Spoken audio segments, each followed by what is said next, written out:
নমস্কাৰ ষ্টুডিঅ'ত মই প্ৰিয়ংকা অত্যাৱশ্যকীয় সামগ্ৰীৰ দাম বৃদ্ধিক লৈ তৎপৰ হৈ পৰিছে প্ৰশাসন নলবাৰীত খুচুৰা আৰু পাইকাৰী বজাৰত জিলা প্ৰশাসনে চলাইছে অভিযান মুখ্যমন্ত্ৰীৰ নিৰ্দেশৰ পিছতে জিলা আৰক্ষী প্ৰশাসনে অভিযান চলাইছে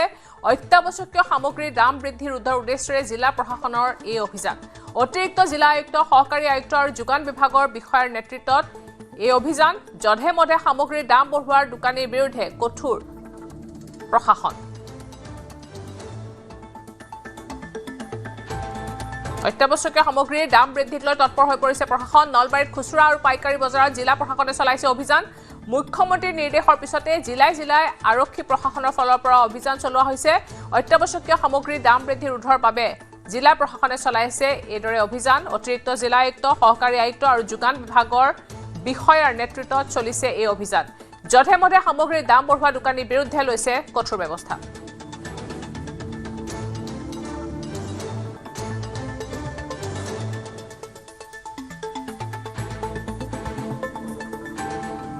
দামটো ঠিকে লেখা আছিল কেৱল কোৱালিটিটো দুটা কোৱালিটি আছে এইটো লেখা নাছিল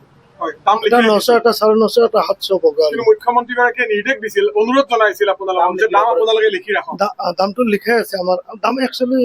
দাদা আলুৰ দাম বহুত কমেই আছে কিমান আছে আলুৰ দাম আলু 700 পায় 900 950 কিমান মজুত আছে আপোনালোকৰ মোৰ মোটামুটি 700 পেকেট মান মজুত আছে আলু পিঁয়াজৰ ক্ষেত্ৰত দেখা গৈছে যে আমি মানে অলপ আমি মানে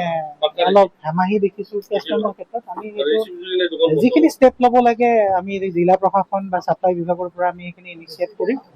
যিহেতু ইতিমধ্যে মুখ্যমন্ত্ৰীয়ে স্পষ্ট নিৰ্দেশনা দিছে আজি আপোনালোকে জৰিমনা বিহনা আপোনালোকে সতৰ্কবাণী শুনাইছে ইয়াৰ পিছত জৰিমনা বিহা হ'ব জৰিমনা নহয় আজিৰ পৰাই আপোনাৰ একশ্যনটো আৰম্ভ হ'ব ধৰক আমি যিখিনি ধৰক আলু পিঁয়াজটো আমাৰ চিডুল আইটেম হয় এওঁলোকৰ আপোনাৰ লাইচেঞ্চ নাথাকে তথাপি মানে চিডুল আইটেমৰ ভিতৰত বিভাগীয় নীতি নিৰ্দেশনা বা আইন অনুসৰি আমি যিখিনি ব্যৱস্থাপনা বা ব্যৱস্থা এওঁলোকৰ এগেইনষ্টত ল'ব লাগে আমি আজিৰ পৰাই আৰম্ভ কৰিম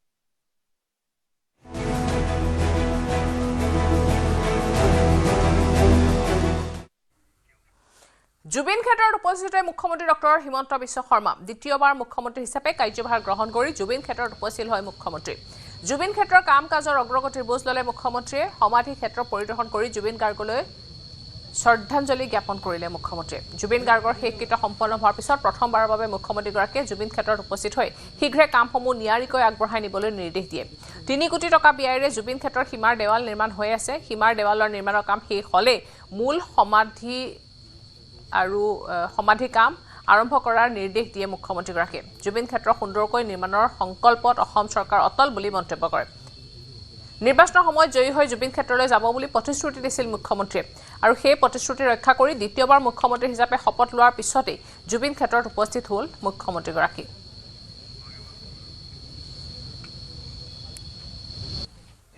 আমাৰ লোক নিৰ্মাণ বিভাগে ইতিমধ্যে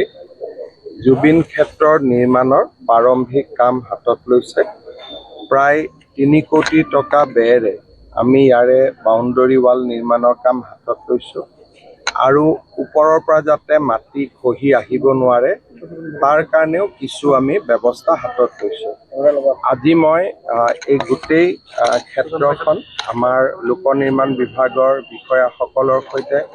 আমাৰ স্থানীয় বিধায়ক তপন দাস আৰু পীযুষ হাজৰিকা ডাঙৰীয়াৰ সৈতে পৰ্যবেক্ষণ কৰিলোঁ আৰু আমি সমাধিৰ যিটো বাউণ্ডৰী ৱালৰ পিছত সমাধি ক্ষেত্ৰ নিৰ্মাণৰ যিটো পদক্ষেপ তালৈকেও আগবাঢ়ি যাবৰ কাৰণে মই তেখেতসকলক প্ৰয়োজনীয় নিৰ্দেশ দিছোঁ যি ধৰণে আমি আমাৰ এটা ভাল পৰিকল্পনা কৰি ইয়াক যাতে এটা আমি সুন্দৰ সমাধি ক্ষেত্ৰলৈ জুবিন ক্ষেত্ৰলৈ ৰূপান্তৰ কৰিব পাৰোঁ আৰু তাৰো ইতিমধ্যে প্লেনিং আৰম্ভ হৈছে মই ভাবোঁ যে বাউণ্ডৰী ৱালখন হোৱাৰ পিছতে আমি এই কাম হাতত ল'ব পাৰিম মই পুনৰবাৰ জুবিন গাৰ্গৰ স্মৃতি বা তেখেতৰ প্ৰতি মই বিনম্ৰ শ্ৰদ্ধা জনাইছোঁ আৰু অসম চৰকাৰে এই সমাধি ক্ষেত্ৰখন নিৰ্মাণৰ বাবে আমাৰ যি সংকল্প সেই সংকল্প অব্যাহত থাকিব আৰু আমি ইয়াক সুন্দৰকৈ নিৰ্মাণ কৰিম কংগ্ৰেছে জুবিনক লৈ কেৱল ৰাজনীতি কৰিলে জুবিনক লৈ ৰাজনীতি নকৰাৰ বাবে আমি প্ৰতিটো সমষ্টিত 20% ভোট বেছি পাইছোঁ কংগ্ৰেছে হাতৰ চিহ্নৰ পৰিৱৰ্তে জুবিনৰ ছবিলৈ ৰাজনীতি কৰিলে জুবিন আমাৰ বাবে অতীত বৰ্তমান আৰু ভৱিষ্যত হৈ থাকিব বুলি মন্তব্য কৰে মুখ্যমন্ত্ৰী হিমন্ত বিশ্ব শৰ্মাই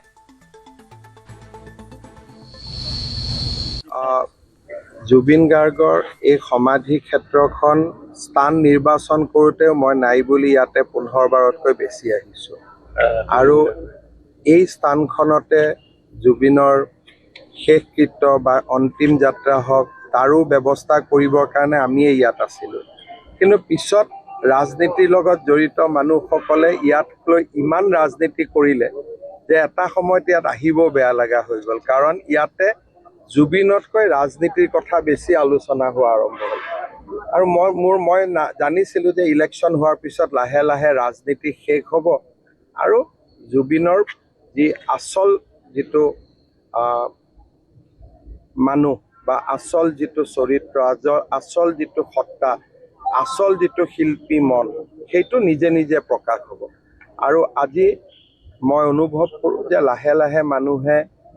জুবিনৰ স্মৃতি কেনেকৈ জীয়াই ৰাখিম সংগীত কেনেকৈ জীয়াই ৰাখিম তেওঁৰ অৱদানসমূহক কেনেকৈ জীয়াই ৰাখিম মানুহে তাৰ বিষয়ে আলোচনা কৰিব ৰাজনীতি শেষ হ'ল আৰু মই ভাবোঁ যে ভৱিষ্যতেও যাতে জুবিনক লৈ মানুহে ৰাজনীতি নকৰে যাতে জুবিনৰ আচল সত্তাটো জীয়াই থাকিব পাৰে কাৰণ মই নিজে অনুভৱ কৰোঁ যিমান মানুহে জুবিন ক্ষেত্ৰত আহি ৰাজনীতি কৰিলে সাধাৰণ মানুহক কোৱা নাই যিসকলে ইয়াত বেছিকৈ আহি ৰাজনীতি কৰি আছিল জীয়াই থকা দিনত তেওঁলোকে জুবিন গাৰ্গক সদায় সমালোচনাই কৰিছিল গতিকে এইবিলাক বন্ধু হৈছিল অকল এটা পাৰপাছ লৈ কিন্তু আমাৰ কাৰণে জুবিন অতীততো আছিল বৰ্তমানো আছে ভৱিষ্যতেও আমাৰ কাৰণে তেনেকৈ থাকিব যেনেকৈ আমি জুবিনক পাইছিলোঁ নিৰ্বাচনৰ পিছত তেওঁলোক অহা নাই অহা নাহাটোত মই কোৱা নাই কিন্তু যিটো নিৰ্বাচনৰ পুলিং বুথত জুবিন গাৰ্গৰ ফটো লগাই দিয়া পাৰ্টি অফিচত জুবিন গাৰ্গৰ ফটো লগাই দিয়া এইবিলাক মানুহে নিবিচাৰে কাৰণ মানুহে শিল্পীক সদায় অৰাজনৈতিক হৈ থকাটোৱে বিচাৰে আপুনি যদি এটা কেন্দ্ৰত ভোট দিব গৈছে বিজেপিয়ে পদুম ফুল লৈ বহি আছে কংগ্ৰেছে হাতৰ ছবিৰ পৰিৱৰ্তে যদি জুবিন গাৰ্গৰ ফটোখন লৈ বহি থাকে মানুহৰ খং উঠিব নালাগে আৰু জুবিনক লৈ ৰাজনীতি কৰাৰ কাৰণে মই ভাবোঁ যে অতি কমেও প্ৰত্যেকটো সমষ্টিত আমি 20% ভোট বেছি পাইছোঁ কাৰণ যিমান জুবিনৰ ফেন আছিলে সকলোৱে হয়তো নিউট্ৰেল থাকিলে কংগ্ৰেছকো দিলেহেঁতেন বিজেপিকো দিলেহেঁতেন কিন্তু যেতিয়া জুবিনৰ ফটোখন লৈ পুলিং বুথত ৰাজনীতি কৰা দেখিলে মই ভাবোঁ যে শেষ মুহূৰ্তত আমাৰ 20%, 15%, 30% ভোট আমাৰ ফালে যোগ হৈছে কাৰণ বিজেপিয়ে এটা স্পষ্ট সিদ্ধান্ত লৈছিল যে আমি জুবিনক লৈ ৰাজনীতি নকৰোঁ আৰু মই ভাবোঁ যে সেই সিদ্ধান্তটো যে আমাৰ একেবাৰে শুদ্ধ সিদ্ধান্ত আছিল সময়ে প্ৰমাণ কৰিছিল ৰাজ্যৰ চৰকাৰী ভূমি বেদখলমুক্ত কৰাৰ লগতে ভৱিষ্যতৰ উন্নয়নমূলক আঁচনিৰ বাবে ভূমি সুৰক্ষিত কৰি ৰাখিবলৈ তৎপৰ মুখ্যমন্ত্ৰীগৰাকীয়ে মৰিগাঁও ৰাজচক্ৰৰ অন্তৰ্গত উত্তৰখোলা মৌজাৰ বৰবৰী কিছামত উপস্থিত হৈ 331 বিঘা চৰকাৰী ভূমি পৰিদৰ্শন কৰে 331 বিঘা চৰকাৰী ভূমি অধিগ্ৰহণৰ পৰিকল্পনা মুখ্যমন্ত্ৰীৰ 331 বিঘা ভূমিত কোনো নিৰ্দিষ্ট চৰকাৰী আঁচনি কাৰ্যকৰী কৰাৰ সিদ্ধান্ত লোৱা হোৱা নাই বুলি উল্লেখ কৰে বহুমূলীয়া মাটিখিনি যাতে সুৰক্ষিত হৈ থাকে আৰু কোনোৱে বেদখল কৰিব নোৱাৰে তাৰ বাবে চৰকাৰে বিশেষ দৃষ্টি ৰাখিছে ভৱিষ্যতে মাটিখিনিত চৰকাৰী অনুষ্ঠান শিক্ষানুষ্ঠান আদি নিৰ্মাণৰ ব্যৱস্থা কৰাৰ পোষকতা মুখ্যমন্ত্ৰীৰ বৰবৰী কিছামৰ 331 বিঘা ভূমি পৰিদৰ্শন কৰি একেটা পূৰ্বে অধিগ্ৰহণ কৰা 1000 বিঘা ভূমিত চলি থকা আৰ্ট ফিলিঙৰ কাম পৰিদৰ্শন কৰে মুখ্যমন্ত্ৰীয়ে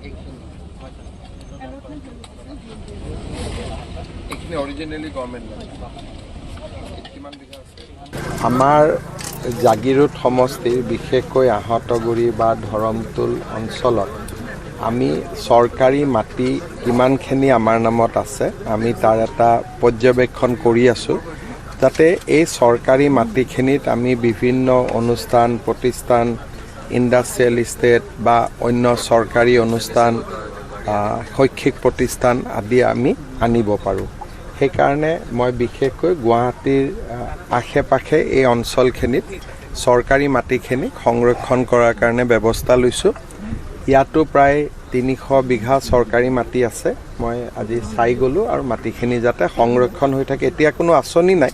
খালি সংৰক্ষণ যাতে হৈ থাকে এইটোৱে মেইন কথা জাগিৰোডৰ ছেমিকণ্ডাক্টৰ প্ৰকল্প পৰিদৰ্শনৰ পূৰ্বে দেওশাল মন্দিৰত মুখ্যমন্ত্ৰী দেওশাল মন্দিৰত উপস্থিত হৈ আশীষ গ্ৰহণ কৰিলে মুখ্যমন্ত্ৰীগৰাকীয়ে দেওশাল শিৱ থানক আধ্যাত্মিক পৰ্যটনৰ কেন্দ্ৰবিন্দু হিচাপে গঢ়ি তোলা হ'ব বুলি মন্তব্য কৰে মুখ্যমন্ত্ৰীয়ে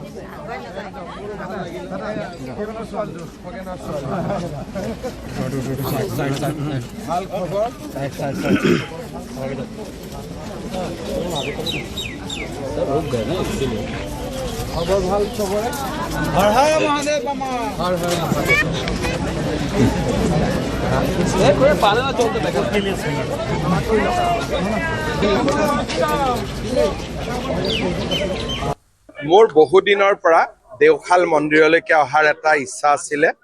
আশীৰ্বাদ যাত্ৰাৰ সময়তো আমি দেওশালত অহাৰ কথা পৰিকল্পনাত আছিলে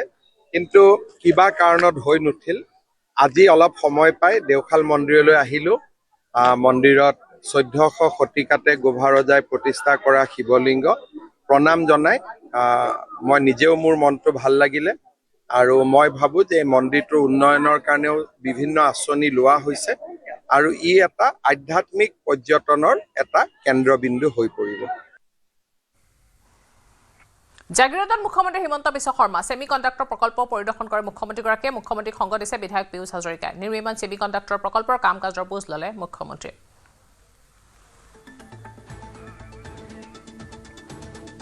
মুখ্যমন্ত্ৰী জাগিৰোডত উপস্থিত হৈ ছেমিকণ্ডাক্টৰ প্ৰকল্প পৰিদৰ্শন কৰে মুখ্যমন্ত্ৰীক সংগ দিয়ে বিধায়ক পিয়ুষ হাজৰিকাই নিৰ্মাণ ছেমিকণ্ডাক্টৰ প্ৰকল্পৰ কাম কাজৰ বুজ ল'লে মুখ্যমন্ত্ৰীগৰাকীয়ে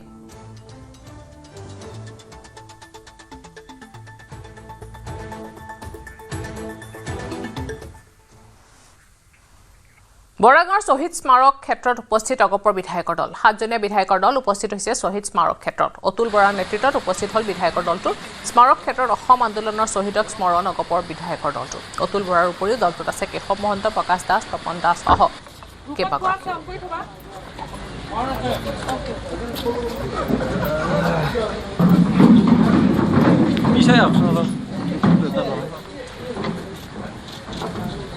হ'ব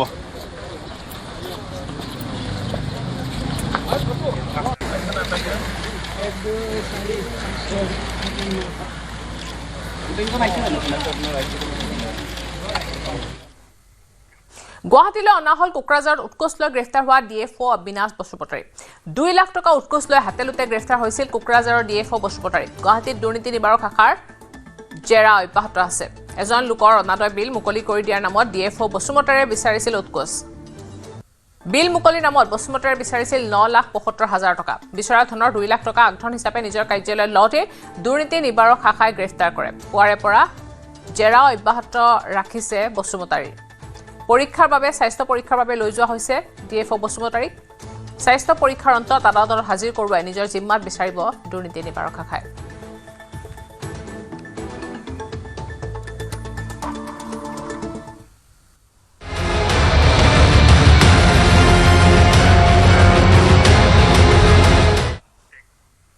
নিউজ 18ৰ বাতৰি প্ৰভাৱ ধুবুৰীৰ নিউ মহম্মদীয়া পুস্তকালয়ত আৰক্ষীৰ অভিযান পুস্তকালয়খনত থকা বিহুক বিকৃতকৰণৰ পুথি জব্দ কৰিলে আৰক্ষীয়ে পুস্তকালয়ৰ স্বত্বাধিকাৰীক আটক ধুবুৰী আৰক্ষীৰ বিহু ৰচনাক বিকৃত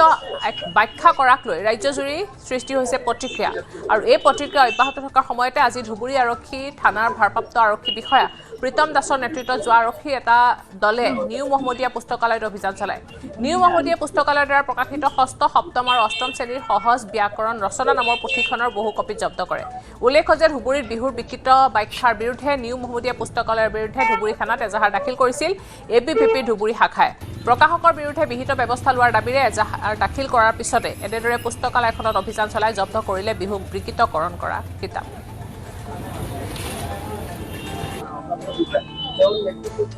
আমি ইনভেষ্টিগেশ্যন কৰি আছো এতিয়া এতিয়া ক'ব পৰা স্যাৰ স্যাৰ কিবা সিজ কৰিলে নেকি স্যাৰ কিবা জব্দ কৰিলে নেকি কি বহি পাইছে নেকি স্যাৰ এই বহিখন পাইছে নেকি ভিতৰত জব্দ কৰিছে নেকি স্যাৰ কিমানখিনি কিতাপ জব্দ কৰিলে স্যাৰ কিমানখিনি কিতাপ জব্দ কৰিলে এইটো 320 320 এতিয়া থানালৈ লৈ যাব বহু কিতাপ চাব আপুনি গুৱাহাটী কিতাপ চাব মানে ৰাইটাৰ একজন নাই মানুহজন নাই কোন ৰাইটাৰ এটা বেচিছত চলে এইবাৰ এটা ভূঞা মোল্লা দিলোঁ, এই ভূঞা মোল্লাৰ টেটবাৰখন ভূঞা মোল্লাৰ কিতাপখনে মানুহে কব এইটো মানে ৰাইটাৰ নাই, ৰাইটাৰ নাই। ৰাইটাৰ নাই যদি কোনে লিখিছে? লিখা মানে বহু আছে, মাষ্টাৰে লিখে। কোন মাষ্টাৰে লিখে? কোন মাষ্টাৰ লিখে মই ক'ব নোৱাৰিম, কাৰণ মোৰ ল'ৰাটোৱে সেইবিলাক পঢ়ে, মই নকৰোঁ। হয়। মোৰ ডাঙৰ ল'ৰা এজন আছে, 2 নম্বৰটা দোকানদাৰী কৰিছিল, ইহঁত বাহিৰত গৈছে, আৰু ডাঙৰ ল'ৰাটা কলকাতাই কালি ইনশাল্লাহ আহিব পাৰে। কালি তাৰমানে আপোনালোকে যে লিখিছে ভূঞা আৰু মোল্লা, মোল্লা। তেওঁলোক আচলতে লিখক নহয়? নহয় নহয় আৰু ওপৰৰ পেজটোত যে লিখিছে লিখক নহয়। ইয়ালি, না। ইয়ালি ট্ৰেডমাৰ্ক। ইয়ালিৰ ফুল ফৰ্ম কি? ইব্ৰাহিম আলী নে কি লিখে? এইটো বহুত আগতে ঢুকুৱাইছে, তাৰ ভিতৰতে তেওঁৰ নাম আপোনালোকে ব্যৱহাৰ কৰি আছে। বহু কিতাপত আছে এনেকুৱা, গুৱাহাটীৰ কিতাপত এনেকুৱাই থাকেতো। নহয়, মানুহজন ঢুকুৱাৰ পিছতে তেওঁৰ নামটো আপোনালোকে ব্যৱহাৰ কৰি আছে। মানে সেইজনে যে নাম সেইটো কথা, এটা ট্ৰেডমাৰ্ক মাৰ্ক স্পিট এই নামত চলিব। কিন্তু লিখিছে কোনে? আপোনালোকৰ এই ব্যাকৰণখন লিখিছে সেইটো ডাঙৰ ল'ৰাটোৱে ক'ব, মইতো নোৱাৰিম। তুমি কাক যে লিখে ই লিখে, মই নোৱাৰো, মই নিলিখো। মই আপোনাৰ ল'ৰাটোৰ নাম কি? ইমান উল্লেখ্য যে বিগত 8 বছৰে বিহুক বিকৃত কৰি বেপাৰ চলাই আছে ধুবুৰীৰ নিউ মহম্মদীয়া পুস্তকালয়। বিহুৰ অপব্যাখ্যাৰে চৰম মৰখা ভূঞা আৰু মোল্লাৰ। 2018 চনতে নিউজ 18-এ পোহৰলৈ আনিছিল মহম্মদ ইউনিছ আলীৰ নিকৃষ্ট কাণ্ড। নিউজ 18ত ৰাজ্যবাসীক ক্ষমা খোজাৰ নাটক কৰি ভুলৰ শুধৰণি নামৰ বহুৱালি কৰিলে ইউনিছ আলীয়ে। 2018ত একেখন ব্যাকৰণতে উল্লেখ কৰিলে অসমীয়া বিহু 12টা বুলি। পুনৰ প্ৰকাশতো 12 পাচি ভুলেৰে বিহুৰ সম্পৰ্কত বিভ্ৰান্তিকৰ তথ্যৰে প্ৰকাশ কৰিলে ইউনিছ আলীয়ে। কিন্তু 8 বছৰে কেনেকৈ শুধৰণি নকৰাকৈ এইজন স্বয়ম্ভূ লেখক প্ৰকাশকে চলাই থাকিব পাৰিছে এই কিতাপখন। ষষ্ঠ, সপ্তম আৰু অষ্টম শ্ৰেণীৰ বাবে প্ৰকাশিত সহজ ব্যাকৰণ ৰচনা নামৰ পাঠ্যপুথি বিকৃত ৰূপত উপস্থাপন কৰিলে 3টা বিহুৰে সংজ্ঞা।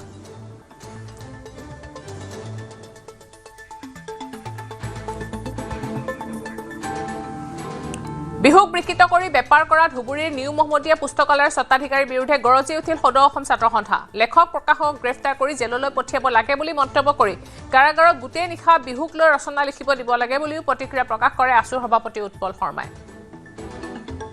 প্ৰথম কথা হৈছে বিহুক বিতৰ্কিত কৰি, বিহুক বিকৃত কৰি এই ধৰণৰ কিতাপ 2018 চনৰ পৰাই এতিয়ালৈকে চলি থকাটোৱে দুৰ্ভাগ্যজনক কথা, গোটেই জাতিটোৰ কাৰণে দুৰ্ভাগ্যজনক কথা। আৰু ইয়াত আৰু কোনো যদি কিন্তু পৰন্তু নাই, কিতাপখন অতি শীঘ্ৰে নিষিদ্ধ কৰিব লাগে। কিতাপখনৰ লেখক আৰু প্ৰকাশক দুয়োটাকে গোষ্ঠীকে এৰেষ্ট কৰিব লাগে। জেলত আনি তেওঁলোকক আচলতে বিহু বিষয়ৰ ৰচনাখন প্ৰথম পঢ়াব লাগে। তেওঁৰ যদি ঘৰত 12টা মাহত 12টা বিহু পাতে, প্ৰতিটো মাহৰ শেষতে বিহু পাতে, সেইটো তেওঁৰ ব্যক্তিগত কথা। কিন্তু অসমীয়া জাতিয়ে যিটো বিহু পাতে সেইটো বিহু তেনেকুৱা নহয়। আমাৰ বিহু তিনিটাই আছে। 12টা বিহু বুলি উল্লেখ কৰা কিতাপখন প্ৰথম নিষিদ্ধ কৰিব লাগে। মুঠতে আৰক্ষী চৰকাৰ কঠোৰ হ'ব লাগে। ইমান বছৰ এখন কিতাপ চলি থকাটোৱে দুৰ্ভাগ্যজনক কথা। সেইকেইজনক আৰু সকিয়নি দি গৰিহণা দি একো লাভ নাই। ধৰি আনি জেলত ভৰাই থ'ব লাগে প্ৰকাশক লেখক দুয়োকে, আৰু জেলত ৰাতি ৰাতি বিহু ৰচনাখন পঢ়িবলৈ দিব লাগে, ৰাতিপুৱা লিখিবলৈ দিব লাগে। প্ৰসংগ বিহুৰ বিষয়ক লৈ বিতৰ্ককৰণ আৰু গোটেই ঘটনাটোক লৈ যিদৰে নামনিয়ে নহয় এক প্ৰকাৰ গোটেই প্ৰতিক্ৰিয়া উজনি গৈ পাইছে। আৰু বিহুক লৈ যিদৰে এখন বিদ্যালয়ত একেখনকৈ বিদ্যালয়ত পাঠ্যক্ৰমত সেই বিষয়টো অন্তৰ্ভুক্ত হৈছে। আৰু বিহু বিতৰ্ক আৰু যদি চোৱা যায় নিউজ 18 অসম নৰ্থ ইষ্টে 2018 চনতে সেই বাতৰি প্ৰকাশ কৰিছিলে। 8 বছৰ যদি চোৱা যায় সেই একেই ধৰণৰ ভুল বাৰ্তা আমাৰ মাজত চলি আছে। চাওক, বিহুক লৈ বিতৰ্ক হ'ব লগা গোটেই বিষয়টোৱে অসমীয়া জাতিটোৰ বাবে দুৰ্ভাগ্যজনক কথা। আমি স্পষ্টকৈ এটা কথা ক'ব বিচাৰোঁ যে যিসমূহ পাঠ্যক্ৰমৰ বাহিৰৰ যিসমূহ কিতাপ পত্ৰ অধ্যয়ন কৰিবৰ কাৰণে শিক্ষানুষ্ঠানসমূহত দিয়া হয়, এই গোটেই শিক্ষানুষ্ঠানলৈ যোৱাৰ পূৰ্বে সেই কিতাপসমূহ কোনে ৰচনা কৰিছে, তাত প্ৰকৃত তথ্য আছেনে নাই, সেই গোটেই বিষয়টো চোৱা চিতা কৰিবৰ কাৰণে চৰকাৰে এটা বিশেষ ব্যৱস্থা গ্ৰহণ কৰিব লাগে। আৰু এই বিহুৰ যি নিউ মহম্মদীয়া পুস্তকালয় এখন বিহুৰ গ্ৰন্থত সহজ ব্যাকৰণত তেওঁলোকে যি ধৰণে উল্লেখ কৰিছে বিহু 12টা, প্ৰত্যেকটো মাহৰ শেষৰ দিনটো বিহু বুলি তেওঁলোকে তেনেকুৱা ধৰণৰ কথা বতৰাবিলাক যেতিয়া তেওঁলোকে সেই প্ৰজন্মক পঢ়াইছে, পৰিকল্পিতভাৱে অসমৰ বিহুটোক তেওঁলোকে বিকৃত কৰিবৰ কাৰণে ক'ৰবাত ষড়যন্ত্ৰত লিপ্ত হৈছে নেকি, এই কথাটো মানুহৰ মাজত প্ৰশ্ন উত্থাপন হৈছে। আমাৰ কথা এটাই যে বিহু অসমীয়া জাতীয় জীৱনৰ সাহস স্বৰূপ। বিহুকে ধৰি আন আমাৰ যিসমূহ জাতীয় জীৱনৰ সমল আছে, জাতীয় জীৱনে যাক লৈ আগবাঢ়ি যায়, সেইসমূহ গোটেই সমলসমূহক কোনেও বিকৃত কৰিব নোৱাৰিব। আৰু নিউ মহম্মদীয়া পুস্তকালয়ে নহয়, আন যিসকল লোকে এনেকুৱা ধৰণৰ কিতাপ পত্ৰ ৰচনাৰ লগত জড়িত হৈ আছে, সেই সকলোকে আমি গোটেই বিষয়বোৰ যেতিয়া তেওঁলোকে আগবঢ়াই লৈ যায় গোটেই বিষয়টোত পৰিকল্পিতভাৱে আৰু গোটেই বিষয়টোত যাতে সত্য বিষয়বিলাক উপস্থাপন কৰা হয় সেই বিষয়টোৰ সৈতে সকলোৱে যাতে অন্তঃকৰণে জড়িত হয় তাৰ বাবে আহ্বান জনাইছোঁ আৰু তাৰ লগে লগে চৰকাৰে এনেকুৱা ধৰণৰ কিতাপ পত্ৰবিলাক যেতিয়া নতুন প্ৰজন্মই পঢ়িবৰ কাৰণে ব্যৱসায় কৰিবৰ কাৰণে অনুমতি দিয়ে গোটেই বিষয়বিলাকত চেঞ্চৰ বৰ্ডৰ নিচিনা এটা ব্যৱস্থা কৰিবৰ কাৰণে আমি 8 বছৰ বিষয়টো প্ৰচাৰ হ'ল তাৰ প্ৰভাৱ কিন্তু নাই সেই বিষয়টোৱে চলি আছে আজি আমি হঠাৎ উকমুকনি দি আমি জাগি উঠিছোঁ যে আমাৰ বিহু বিতৰ্কীকৰণ কৰা হৈছে ভুল অপব্যাখ্যা কৰা হৈছে গতিকে শুধৰণিৰ খুবেই প্ৰয়োজন কিন্তু আজিয়ে এই ধৰণৰ এটা ডাঙৰ পদক্ষেপ ল'ব লাগে FIR হৈছে আৰক্ষী ব্যৱস্থা ল'ব লাগে উৎপল দাই কৈছে যে তেওঁলোকক জেলত পঠাই লেখক প্ৰকাশকক বিহুৰ ৰচনা লিখিব দিব লাগে শাস্তি মূল বিষয় যেতিয়ালৈকে দৃষ্টান্তমূলক শাস্তি নহ'ব তেওঁলোকে এনেকুৱা ধৰণৰ ভুলবোৰ কৰি থাকিব আমি সন্দেহ কৰিছোঁ এই যিসকল লোক তাৰ ৰচনাৰ লগত জড়িত হৈ আছে যিটো পুস্তকালয় যিটো এই প্ৰকাশনটোৱে প্ৰকৃতাৰ্থত অসমীয়া জাতিটোক ক'ৰবাত দুৰ্বল কৰিবৰ কাৰণে জাতিটোৰ ইতিহাস বিকৃত কৰিবৰ কাৰণে কোনোবা অপচেষ্টাত লিপ্ত হৈছে নেকি আমাৰ সন্দেহ হৈছে আৰু চৰকাৰে সেইকাৰণে এনেকুৱা ধৰণৰ গ্ৰন্থবিলাক যিবিলাক কিতাপ পত্ৰ আমাৰ ঐচ্ছিক বিষয় হিচাপে অধ্যয়ন কৰিবৰ কাৰণে বাহিৰৰ কোনোবা লেখকৰ পৰা অনাৰ ব্যৱস্থা আছে তাত এটা চেঞ্চৰৰ ব্যৱস্থা কৰিব লাগে কোনে ৰচনা কৰিছে তাত প্ৰকৃত তথ্য আছে নে নাই গোটেই বিষয়বোৰ চৰকাৰে চোৱা চিতা কৰাৰ পাছত সেই বিশেষ বৰ্ডখনৰ অনুমোদন হোৱাৰ পাছতহে প্ৰকৃতাৰ্থত ইয়াক বিক্ৰীৰ বাবে যাতে প্ৰেৰণ কৰে সেই ব্যৱস্থাটো হ'ব লাগিব চৰকাৰে এনেকুৱা ধৰণৰ সোপাঢিলা নীতিৰ সৈতে চলিলে নহ'ব দৃঢ় হ'ব লাগিব কঠোৰ হ'ব লাগিব আৰু এই যিসকল লোকে ভুল কৰিছে তেওঁলোকক কঠোৰ দৃষ্টান্তমূলক শাস্তি দিব লাগিব আৰু সেই পুস্তকালয়টোৰ বিৰুদ্ধে তেওঁলোকে কেনেকুৱা ধৰণৰ আৰু কি ৰচনাৱলী তেওঁলোকৰ আছে বা তেনেকুৱা ধৰণৰ আৰু কোন কোন প্ৰকাশক আছে সেই সকলোকে চিনাক্ত কৰি তেওঁলোকৰ গোটেই লেখনিসমূহৰ ওপৰত এটা বিশ্লেষণাত্মক চিন্তা ধাৰণাৰ সৈতে চৰকাৰে কাম কাজ কৰি কোনো ভুল তথ্য যাতে নতুন প্ৰজন্মই পঢ়িব লগা নহয় তেনেকুৱা এটা ব্যৱস্থা কৰিবৰ কাৰণে আহ্বান জনাইছোঁ ধন্যবাদ এয়া আছিলে সদৌ অসম ছাত্ৰ সন্থাৰ সাধাৰণ সম্পাদক সমীৰণ ফুকন আৰু প্ৰতিক্ৰিয়া চলি আছে শুধৰণি কেতিয়া হ'ব তাক লৈ ডাঙৰ প্ৰশ্ন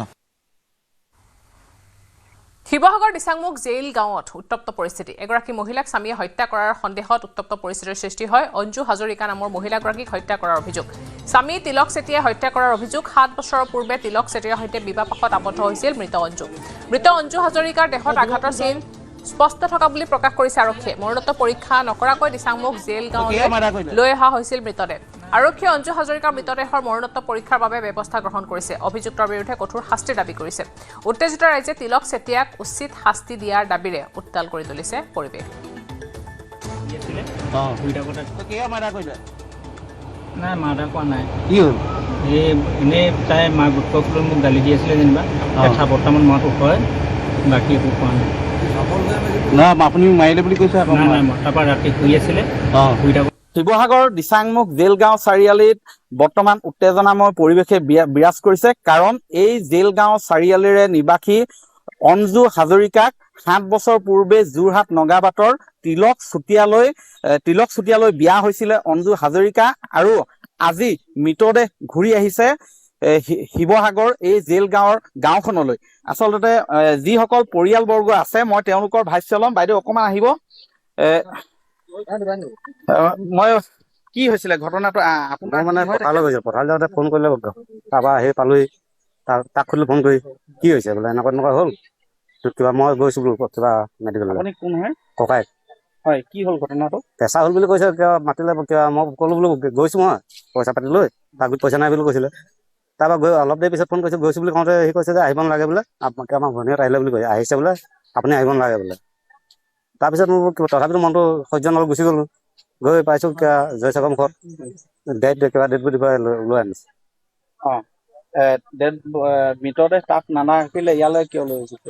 আমি পেচা ষ্টক হৈছে বুলি কৈছে ডাক্তৰে ৰিলিজ দিলে বুলি আহিছোঁ আমিতো গম নাপাওঁ